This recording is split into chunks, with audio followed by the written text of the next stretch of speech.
திருப்பூர் மாவட்டம் அவிநாசியில் புதுமண பெண் ரிதன்யா தந்தைக்கு வாட்ஸ்அப் மூலம் ஆடியோ பதிவுகள் அனுப்பிவிட்டு காரில் தற்கொலை செய்து கொண்ட சம்பவம் பெரும் சோகத்தை ஏற்படுத்தியிருந்த நிலையில் அவர் திருமணத்தின் போது தன் தந்தையால் வரதட்சணையாக கொடுக்கப்பட்ட காரில் செல்லும் காட்சிகள் தற்போது வெளியாகியுள்ளது.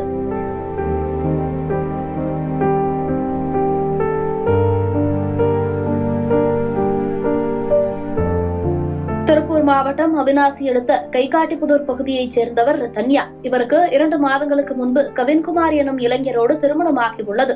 திருமணமாகி 78வது நாளில் புதுமண பெண் ரிதன்யா சேவூர் ரோட்டில் தனது காரை நிறுத்திவிட்டு காரிலேயே தென்னை மரத்திற்கு பயன்படுத்தும் பூச்சி மருந்தை உட்கொண்டு தற்கொலை செய்து கொண்டார். தற்கொலைக்கு முன்னதாக ரிதன்யா தனது தந்தைக்கு வாட்ஸ்அப்பில் அனுப்பிய ஆடியோ பதிவுகளில் தனது மரணத்திற்கு காரணம் கணவர் கவின்குமார், மாமனார் ஈஸ்வரமூர்த்தி, மாமியார் சித்ராதேவி ஆகியோர்தான் எனவும் அவர்கள்தான் தன்னை உடல் ரீதியாகவும் மன ரீதியாகவும் சித்திரவதை செய்து இந்த நிலைக்கு தள்ளினார்கள் என்றும் கூறியிருந்தார்.